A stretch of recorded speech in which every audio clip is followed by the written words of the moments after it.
Himalayas mountains जेको आहे so further हिनखे कैटेगराइज़ कयो वियो आहे शिवालिक रेंज, पीर पंजाल रेंज,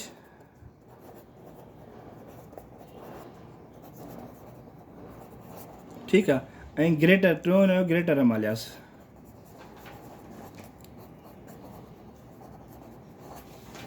ठीकु आहे, हिमालयाज़ के टिनि कैटेगरीज़ में माउंटेन छो टे माउंटेन्स जेके हिक ॿिए सां पैरेलल रन कनि था। ठीकु आहे, शिवालिक रेंज, पीर पंजाल रेंज ऐं ग्रेटर हिमालय। इन मां तव्हां इहो सुवालु पुछी सघे थो, शिवालिक रेंज जेको आहे कंहिंजी पीक आहे, कंहिंजी कहिड़े पहाड़ी सिलसिले में अची थी वञे, पीर पंजाल रेंज कहिड़े पहाड़ी सिलसिले में अची थी वञे, ऐं ग्रेटर हिमालय कहिड़े पहाड़ी सिलसिले में अची थी वञे। त सिंपल तव्हांजो आंसर छा हुजणु खपे, शिवालिक रेंज, पीर पंजाल रेंज ऐं greater Himalayas are the parts of Himalayan mountains. ठीकु आहे, सिंपल। इहे हिमालय जेका माउंटेन रेंज आहे उहा नेपाल, भूटान, चाइना ऐं इंडिया ऐं पाकिस्तान खां में फॉल कंदा आहिनि इहे माउंटेन्स। ठीकु आहे, हिमालयाज़ जेके माउंटेन रेंज आहे नेपाल, भूटान, चाइना ऐं पाकिस्तान, इंडिया में जेको आहे सो फॉल कंदी आहे। ठीकु आहे, ऐं हिमालय माउंटेन जी हाईएस्ट पीक केतिरी आहे, कहिड़ी अथव, हिमालय माउंटेन जी हाईएस्ट पीक जेका आहे उहा अथव, तव्हां ॿुधो हूंदो, अॻ में पढ़ियो हूंदो शायदि, नागा पर्बत या नेक्ट माउंटेन्स बि चवंदा आहिनि, नागा पर्बत या नेक्ट माउंटेन्स बि चवंदा आहिनि। ठीकु आहे,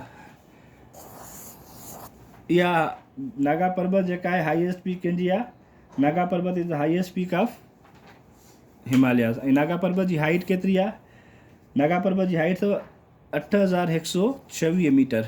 ठीकु आहे, इन मां हिकिड़ो MCQ अची सघंदो आहे, नागा पर्बत जेको आहे रेंज कंहिंजी हाईएस्ट पीक आहे, हिमालय माउंटेन जी हाईएस्ट पीक आहे। नागा पर्बत जी हाइट केतिरी आहे, 8126 मीटर। इन खां वधीक को सुवाल इन मां न ईंदो तव्हां ॾे। ठीकु आहे, ऐं नेक्ड माउंटेन्स आर आल्सो नोन एज़ नागा पर्बत। ऐं हिंदू कुश माउंटेन्स खे जेको किलर माउंटेन्स चवंदा अथव, किलर माउंटेन्स। ठीकु आहे, किलर माउंटेन्स चवंदा आहिनि। ठीकु आहे, एसि ताईं क्लियर आहे, अॻिते हलूं। त हाणे उन खां पोइ अचूं था सिंपल, नंढड़ी हिल आहे, उन जेको आहे एतिरो वॾो सुवालु कोन ईंदो आहे, पर पोइ पढ़ोसि, मर्गिला हिल्स। ठीकु आहे, हाणे मर्गिला हिल्स जेका आहे उहा अची थी वञे इस्लामाबाद, मरी, हज़ारा, एबटाबाद।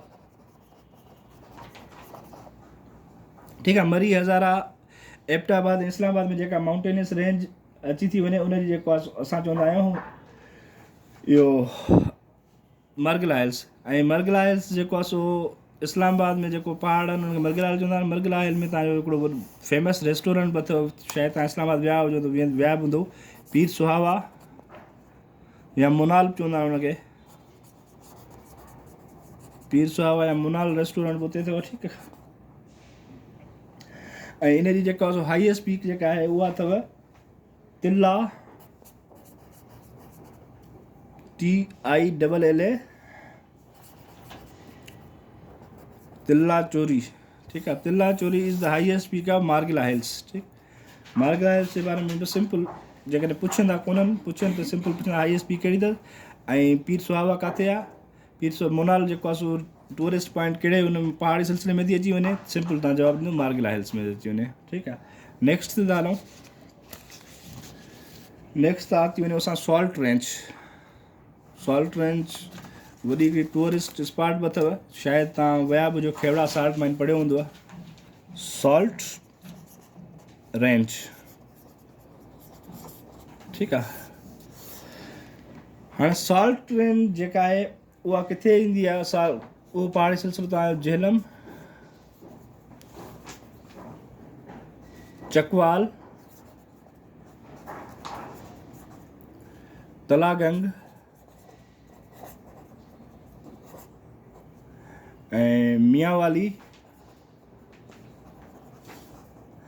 इन्हनि एरियाज़ में जेका पहाड़ी सिलसिलो आहे उनखे असां चवंदा आहियूं सॉल्ट रेंज, ठीकु आहे। ऐं सॉल्ट रेंज जेका फेमस फॉर खेवड़ा सॉल्ट माइन आहे, खेवड़ा सॉल्ट माइन जे करे फेमस आहे, छो जो उन्हनि पहाड़ी सिलसिलनि में तव्हांजो मिनरल्स में लूणु तमामु घणी मिक़दार में मिलंदो आहे, ठीकु आहे। ऐं सॉल्ट रेंज जी हाईएस्ट पीक कहिड़ी आहे? सॉल्ट रेंज जी हाईएस्ट पीक जेका आहे उनखे चवंदा आहियूं असां Sakesar. Sakesar is the highest peak of कहिड़ी? Salt range. साक्सर जी जेका आहे हाईएस्ट पीक कंहिंजी आहे? सॉल्ट रेंज जी आहे, ठीकु आहे। ऐं ॿियो हिकिड़ो हिन मां MCQ सिंपल को बि कोन निकिरंदो, पुछी सघनि था खेवड़ा सॉल्ट माइन किथे कहिड़े पहाड़ी सिलसिले में आहे? सिंपल तव्हां जवाबु ॾींदो सॉल्ट रेंज में आहे। सॉल्ट रेंज जी हाईएस्ट पीक केतिरी आहे? सिंपल तव्हां जवाबु ॾींदो हिन जी खेवड़ा सॉल्ट माइन जी हाईएस्ट पीक जो नालो जेको आहे सो साक्सर आहे। ऐं जेको साक्सर जेका आहे उनजी हाइट पुछंदा त साक्सर जी हाइट केतिरी आहे, ठीकु आहे। इन मां सिंपल इहो शयूं अची सघंदियूं। नेक्स्ट जेको पहाड़ी सिलसिलो असां वटि आहे उहो आहे कोहे सफ़ेद, ठीकु आहे। कोहे सफ़ेद जेको आहे तव्हांजो अची थो वञे कुरम एजेंसी, पारा चनाड़,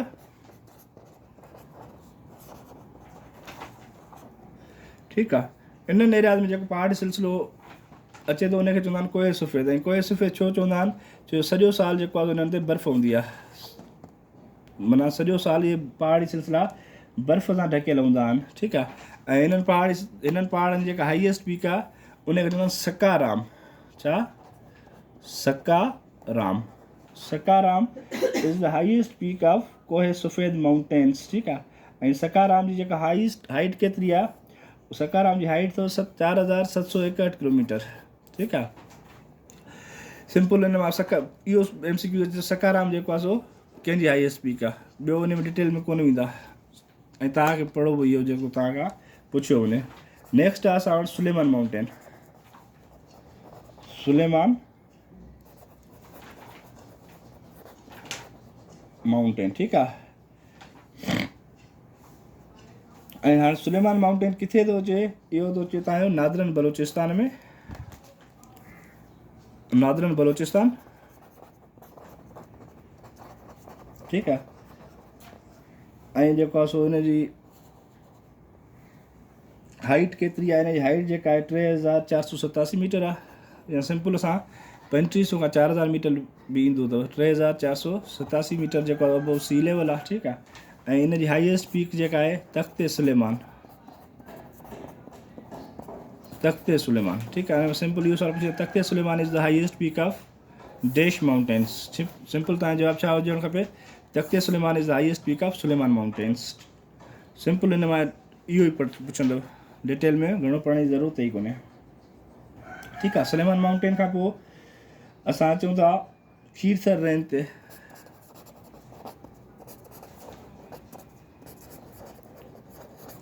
खीरसर रेंज जेको आहे बॉर्डर बिटवीन ठाहींदी आहे, बॉर्डर पॉइंट ते आहे पाकिस्तान जे सिंध ऐं बलोचिस्तान जे, सिंध एंड बलोचिस्तान जे बॉर्डर ते आहे, ठीकु आहे। सिंध ऐं बलोचिस्तान जे बॉर्डर ते आहे। ऐं जेको आहे सो इन जी हाईएस्ट पीक जेको आहे हिकिड़ी ज़रदक आहे। ज़रदक इहो ॿिनि टिनि टेस्ट में सुवालु आयो बि अथव। ऐं ॿी बि हिकिड़ो ऑप्शन में ईंदो अथव कुते जी क़बर, ग्रेव ऑफ डॉग, ठीकु आहे। ऐं सिंध में जेका खीरसर माउंटेन जी हाईएस्ट पीक अथव उहा त Gorakh hill station, Gorakh hill station, ठीकु आहे।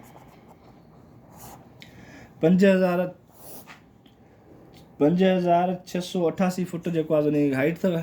5688 फुट हाइट आहे हिनजी, ठीकु आहे।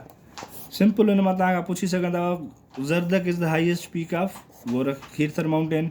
जेकॾहिं चवंदो Kutte ji Qabar is the highest peak of, इहो तव्हां जेको आहे सो खीरसर चवंदो। सिंध जे बारे में पुछंदा तव्हां खां Gorakh hill station is the highest peak of Kirthar mountain.